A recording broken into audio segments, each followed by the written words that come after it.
அனைவருக்கும் வணக்கம். ஐயா ஓபிஎஸ் அவர்கள் களத்தில் நிற்கிறாங்க.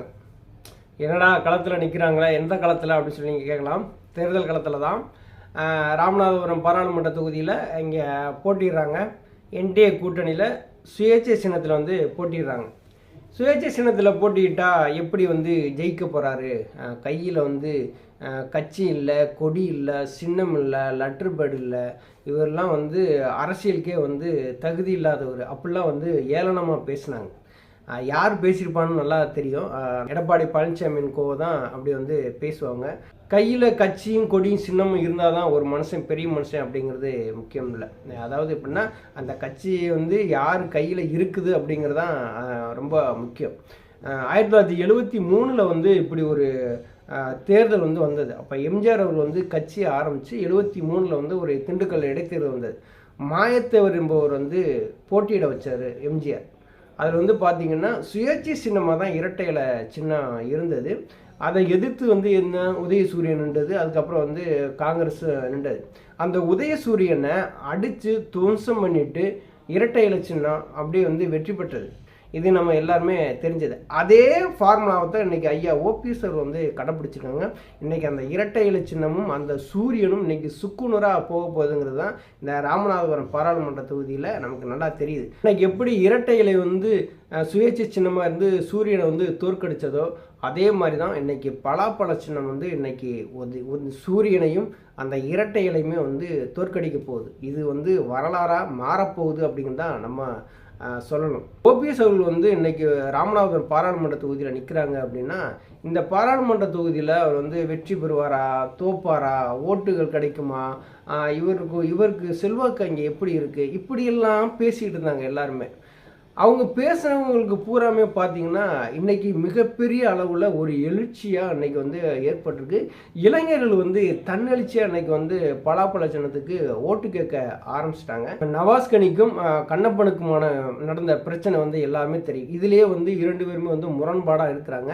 இன்றைக்கி யாதவர் வாக்குகள் இன்றைக்கி ஐயா ஓபிஎஸ் அவர்களுக்கு விழுகுது. இன்றைக்கி ராமநாதபுரம் மாவட்டத்தை பொறுத்தவரை பார்த்தீங்கன்னா ஐயா ஓபிஎஸ் அவர்கள் நிற்கிறது ஒரு தன்மான பிரச்சனையாக தான் பார்க்கப்படுது. அம்மாவால் 3 முறை முதலமைச்சராக்கப்பட்டவர், 10 முறை பட்ஜெட் தாக்கல் பண்ணவர், ஒரு எதிர்க்கட்சி தலைவராக இருந்தவர், அவை முன்னவராக இருந்தவர், இதுவரையும் தோல்வியவே சந்திக்காத ஒரு மிகப்பெரிய ஒரு தன்மையான மனிதரை எடப்பாடி பழனிசாமிங்கிற ஒரு துரோகி இந்த மாதிரி செய்துட்டார் அப்படின்னு சொல்லிட்டு மக்கள் மத்தியில் மிகப்பெரிய அளவில் எடப்பாடி பழனிசாமி மேலே கோபம் இருக்குது. இன்றைக்கி எடப்பாடி பழனிசாமியில் சின்னம் இருக்குது, கட்சி இருக்குது, கொடி இருக்குது, எல்லாமே இருக்குது. ஆனால் ஜெயிக்கணும்ல. இன்றைக்கி ஜெயபெருமான்னு ஒருத்தரை இன்றைக்கி நிப்பாட்டியிருக்காங்க ராமநாதபுரம் பாராளுமன்றத்தில் அதிமுக சார்பில். அவர் இருக்காரா அப்படிங்கிறதே தெரியல, களத்திலே கிடையாது அவர். அந்த சூழ்நிலைக்கு அதிமுகவை தள்ளிட்டாரு எடப்பாடி பழனிசாமி.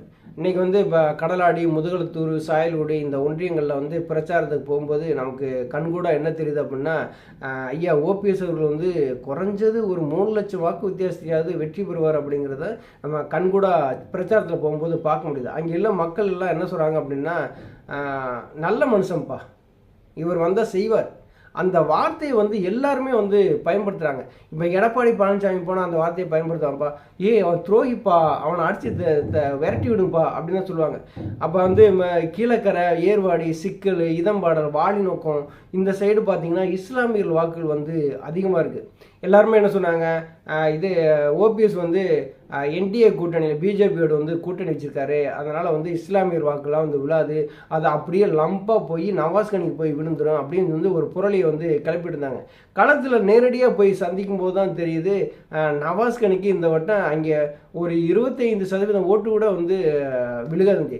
அங்கே இருக்கிற ஜமாத்தில் இருக்க எல்லாருமே போய் ஐயா ஓபிஎஸ் வாக்கு சேகரிக்கும் போது அவங்க என்ன சொல்கிறாங்க அப்படின்னா நீங்கள் எந்த கட்சியோட கூட்டணி வச்சாலும் அதை பற்றி எங்களுக்கு கவலை இல்லை, நீங்கள் ஒரு தன்மையான மனிதர், நேர்மையான மனிதர், உங்களுடைய குணாதிசயத்துக்காக எங்களுடைய வாக்குகள் கிட்டத்தட்ட ஒரு 70% வாக்குகளாவது உங்களுக்கு விழுகும்யா அப்படின்னு அங்கே இருக்கிற ஜமாத்தில் இருக்கிறவங்க எல்லாருமே சொல்கிறாங்க. போன முறை நாங்கள் அவருக்கு தான் ஓட்டு போட்டோம், 5 வருஷம் எம்பியாக இருந்தார், எங்களுக்காக எதுவுமே செய்ய கிடையாது, நீங்கள் வந்தால் செய்வீங்கிற நம்பிக்கை இருக்குன்னு சொல்கிறாங்க அங்கே இல்லை இஸ்லாமிய மக்கள்லாம். இதை எதை காட்டுது அப்படின்னா ஐயா ஓபிஎஸ் அவர்களுடைய அந்த ஒரு குணாதிசயம், அவருடைய பொறுமை, இதெல்லாம் எதை காட்டுது அப்படின்னா, இந்து முஸ்லீம் கிறிஸ்டின் என்கிற ஒரு பாகுபாடு இல்லாமல் ஒரு 3 மதத்துக்கும் வந்து ஒரு சொந்தக்காரராக தான் இன்றைக்கி வந்து மக்கள் எல்லாருமே வந்து பார்க்குறாங்க. அங்கே இருக்கிற மக்களுமே பேசுகிறாங்க. இங்கே வந்து என்ன சொன்னாங்க, பிஜேபியோட கூட்டணியில் நிற்கிறாரா, இவர் வந்து ஜெயிப்பாரா, அரசியல் களத்தில் நிற்பாரா, தாக்கு பிடிப்பாரா அப்படின்னு சொன்னாங்க. இன்றைக்கி அரசியல் களத்தில் நிற்கிறதே ஐயா ஓபிஎஸ் அவர்கள் தான். இன்றைக்கி வந்து அதிமுக சார்பில் நிற்கிற ஜெயபெருமாளும், திமுக கூட்டணி சார்பில் நிற்கிற நவாஸ்கனி வந்து களத்தில் இருக்கிறாங்களா அப்படிங்கிறதே ஒரு சந்தேகமாக தான் இருக்குது. போகிற இடங்களில் யாரையும் ஒரு பிரச்சாரத்துக்கு ஒரு வண்டி வச்சு பிரச்சாரம் பண்ணி வாக்கு சேகரிக்கான்னு பார்த்தா அதுவுமே கிடையாது. ஓட்டு கேட்க போகும்போது நம்ம மக்களோட மக்களாக உள்ளே போய் அவங்க என்ன நினைக்கிறாங்க அப்படின்னு சொல்லி நம்ம கேட்கும்போது அவங்க என்ன சொல்கிறாங்க அப்படின்னா, இது ஒரு தன்மான பிரச்சனை, இதை நாங்கள் விட்டு கொடுக்க மாட்டோம். எடப்பாடி பழனிசாமி சார்பை இரட்டை இலை சின்னமே நின்றாலும் இந்த இரட்டை இலை சின்னத்தை நாங்கள் இந்த முறை தோக்கடிப்போம் அப்படின்னு சொல்லிட்டு அவங்க வைராக்கியத்தோடு இருக்கிறாங்க. ராமநாதபுரத்துக்கு கிழக்கே அங்கே வந்து ராமேஸ்வரம், தங்கச்சிமடம், மண்டபம், உச்சப்புலி இந்த சைட்லாம் போய் நம்ம வந்து ஓட்டுகள் சேகரிக்கும் போகும்போது அங்கே இருக்கிறவங்க என்ன சொல்கிறாங்கன்னா, ஓபிஎஸ் அவர்கள் தேர்தல் பிரச்சாரத்தின் போது அங்கே வந்து என்ன சொல்கிறாங்க அப்படின்னா, கச்சத்தீவை மீட்டெடுப்பது தான் நம்மளுடைய முதல் இலக்கு அப்படிங்கிறாங்க. அதை வந்து முழுமையாக வந்து மீனவர்கள் வந்து நம்புகிறாங்க. மீனவர்கள் ஏன் நம்புகிறாங்க அப்படின்னா, ஐயா ஓபிஎஸ் அவர்களுக்கும் நரேந்திர மோடி அவர்களுக்குமான இருக்கிற நட்பு வந்து எல்லாத்துக்குமே தெரிந்த விஷயம். இலங்கை கடற்படையினர் வந்து நம்ம வந்து துன்புறுத்தப்பட்டு இங்கே நம்ம படகெல்லாம் போய் அங்கே போய் சேதப்படுத்தப்படுகிறது, கைது செய்யப்படுகிறது, இப்படிலாம் அடிக்கடி நடக்கிறதுனால எங்களால் முழுமையாக வந்து தொழில் பண்ண முடியல, நிம்மதியாக இருக்க முடியல, எங்களுடைய வாழ்வாதாரம் பாதிக்குது அப்படின்னு சொல்லிட்டு அங்கே இருக்கிற மக்கள் வந்து ஐயா ஓபிஎஸ் அவர்கள் வந்து முறையிட்டாங்க. அந்த முறையிடும் போதும் ஐயா ஓபிஎஸ் அவர்கள் என்ன சொன்னாங்க அப்படின்னா, கச்சத்தீவை கண்டிப்பாக உங்களுக்கு நான் மீட்டெடுத்து தருகிறேன் அப்படின்னு சொல்லிட்டு ஒரு வாக்குறுதியை வந்து கொடுத்துருக்குறாங்க. அதை கண்டிப்பாக நிறைவேற்றுவாங்கன்னு சொல்லிட்டு அவங்க முழு மனதோடு நம்புகிறாங்க மீனவ பெருமக்கள். அந்த மீனவ பெருமக்களுடைய ஓட்டுகள் எல்லாமே, வாக்குகள் எல்லாருமே பார்த்திங்கன்னா ஐயா ஓபிஎஸ் அவர்களால் மட்டும்தான் நம்ம வந்து நமக்கு நிரந்தர தீர்வு கிடைக்கும் அப்படின்னு சொல்லி அவங்க முழுமையாக நம்புகிறாங்க. அதனால் இந்த வாக்குகள் பூரா நமக்கு ஐயா ஓபிஎஸ் அவர்களுக்கு வருது.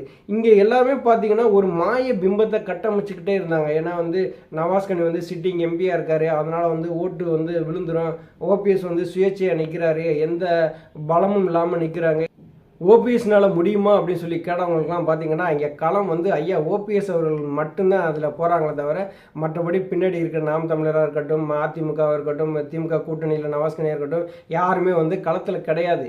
அந்த மாதிரியான ஒரு சூழ்நிலை தான் ஏற்படுது. இன்றைக்கி வந்து திருச்சுழி ஏரியாவில் வந்து ஐயா ஓபிஎஸ் அவர்கள் வந்து பிரச்சாரத்துக்கு போயிருக்காங்க.